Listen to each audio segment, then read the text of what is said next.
আসসালামু আলাইকুম প্রিয় শিক্ষার্থীরা, ওয়েলকাম টু মোমিনুরস টিচিং হোম। এই ভিডিওটিতে তোমাদের বাংলাদেশ ও বিশ্ব পরিচয় বইয়ের চতুর্থ অধ্যায়ের একটি গুরুত্বপূর্ণ বিষয় নিয়ে আলোচনা করব। চলে আসছি ভিডিওর মূল আলোচনায়। এই ভিডিওটিতে বাংলাদেশের ভূপ্রকৃতির গঠন, জনসংখ্যা এবং জনবসতি নিয়ে আলোচনা করা হবে। তো চলে যাচ্ছি ভিডিওর মূল আলোচনায়। বাংলাদেশের অবস্থান, প্রথমে আমরা জনসংখ্যা নিয়ে কিছু তথ্য এখানে দেখব। যে জনসংখ্যা নিয়ে বিশ্বে বাংলাদেশের অবস্থান অষ্টম। এটা হলো জনসংখ্যার দিক থেকে। ভূমি স্বল্প কিন্তু জনসংখ্যার যে ঘনত্ব সেটা অত্যাধিক। 2011 সালে আদমশুমারি হয়েছিল, যেখানে জনসংখ্যার বৃদ্ধির হার ছিল 1.37%, এবং 2022 সালে আদমশুমারিকে জনশুমারি নামকরণ করা হয়, যেখানে জনসংখ্যা বৃদ্ধির হার 1.12%। 2022 সালের জনশুমারি মোতাবেক বাংলাদেশে প্রতি বর্গ কিলোমিটারে জনসংখ্যার ঘনত্ব হল 1119 জন লোক বাস করে প্রতি বর্গ কিলোমিটারে। সমতল নদী অববাহিকা অঞ্চল উর্বর পলি দ্বারা সৃষ্ট হয়ে থাকে। এটা হলো বাংলাদেশের ভূপ্রকৃতির গঠনের একটি গুরুত্বপূর্ণ তথ্য।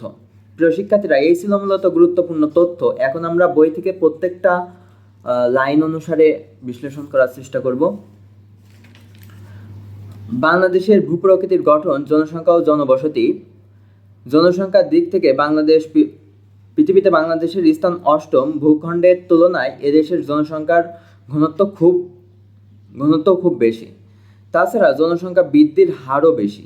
2011 সালের আদমশুমারির অনুযায়ী বাংলাদেশের জনসংখ্যা ছিল প্রায় 14.97 কোটি। জনসংখ্যা বৃদ্ধির হার হলো 1.37%। প্রতি বর্গ কিলোমিটারে জনসংখ্যার ঘনত্ব হলো 1015 জন।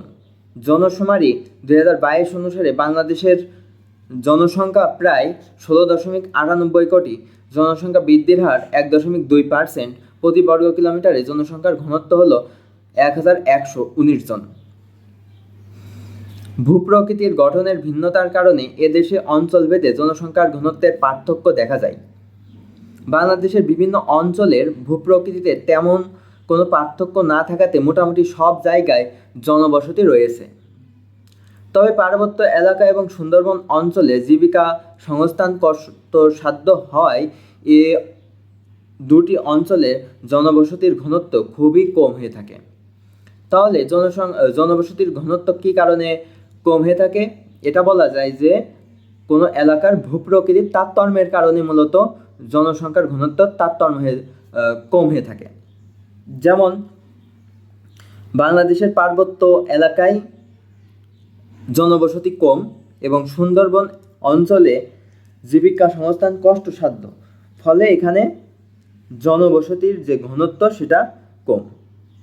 এসব অঞ্চলে ভালো রাস্তাঘাট ও রেল সংযোগ উপযুক্ত পরিমাণে না থাকায় জীবিকার সংস্থানও কষ্টকর। উন্নত যোগাযোগ ব্যবস্থা, বনভূমি, তারপরে ভূপ্রকৃতিগত কারণে এ সকল স্থান জনবিরল হয়ে থাকে। কারণ এখানের যে উঁচু নিচু পাহাড়ি এলাকা, এখানে যাতায়াত ব্যবস্থা অনেক দুর্বোধ্য, যার ফলে এখানে জনবিরল হয়, লোকজন কম থাকে। সমভূমি নদী অববাহিকা অঞ্চল উর্বর পলিমাটি দ্বারা সৃষ্ট। তাহলে সমতল নদী অববাহিকা অঞ্চল মূলত উর্বর পলিমাটি দ্বারা গঠিত হয় বা সৃষ্টি হয়। এই অঞ্চলে কৃষি আবাদ অনেক সহজসাধ্য, ফলে এসব অঞ্চলে জনবসতি গড়ে উঠতে দেখা যায়। এসব অঞ্চলে নদীগুলোর নাব্য সড়কপথ এবং রেলপথে যোগাযোগের সুযোগ সুবিধা জনজীবনকে আকৃষ্ট করে।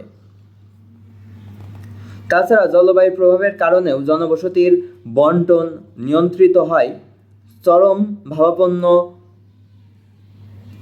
জলবায়ুর চেয়ে সমভাবাপন্ন জলবায়ুতে মানুষের বসবাস করতে বেশি পছন্দ করে।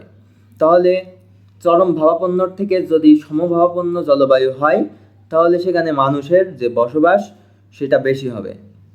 বাংলাদেশের প্রায় সব জায়গায় আবহাওয়া প্রায় একই রকম। বাংলাদেশের সব জায়গায় আবহাওয়া একই রকম হয়, তবে এর মধ্যে উত্তর অঞ্চলের আবহাওয়ায় শীত এবং গ্রীষ্মের তারতম্য কিছু বেশি উপলব্ধি হয়। কৃষির অনুকূল জলবায়ু চাষাবাদ এবং শস্য উৎপাদনে সহায়ক বলে সমভূমি মানুষের বসবাসকে আকৃষ্ট করে দেয়।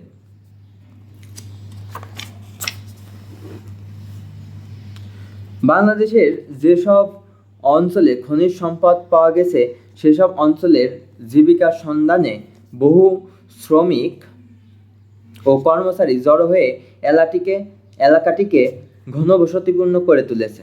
অর্থাৎ যেখানে খনিজ সম্পদ পাওয়া যাবে ওখানে সহজেই কর্মসংস্থান সৃষ্টি হবে, যার ফলে ওই এলাকায় লোকজন বেশি আসবে, যার ফলে ওখানে জনবসতি বেশি হবে। খনিজ সম্পদ, কৃষি সম্পদ, বনজ সম্পদ এবং প্রাণীর সম্পদকে কেন্দ্র করে জনবসতি গড়ে উঠেছে। এসব স্থানে প্রধান শিল্পের সঙ্গে ক্রমেই বহু প্রকার আনুষঙ্গিক শিল্প স্থাপিত হয়েছে। শিল্প বাণিজ্যের অগ্রগতি বৃদ্ধি পাওয়াতে প্রধান শিল্পকে ভিত্তি করে এ সমস্ত অঞ্চল জনবহুল স্থানে পরিণত হয়েছে। তেজগাঁও, টঙ্গী, নরসিংদী, খুলনা, চট্টগ্রাম ইত্যাদি স্থানে শিল্প শহর গড়ে ওঠায় এই স্থানগুলোতে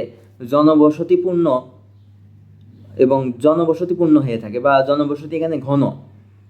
সেটা হলো তেজগাঁও, টঙ্গী, নরসিংদী, খুলনা এবং চট্টগ্রাম এই স্থানগুলোতে শিল্প শহর গড়ে ওঠার ফলে এখানে জনসংখ্যা বেশি।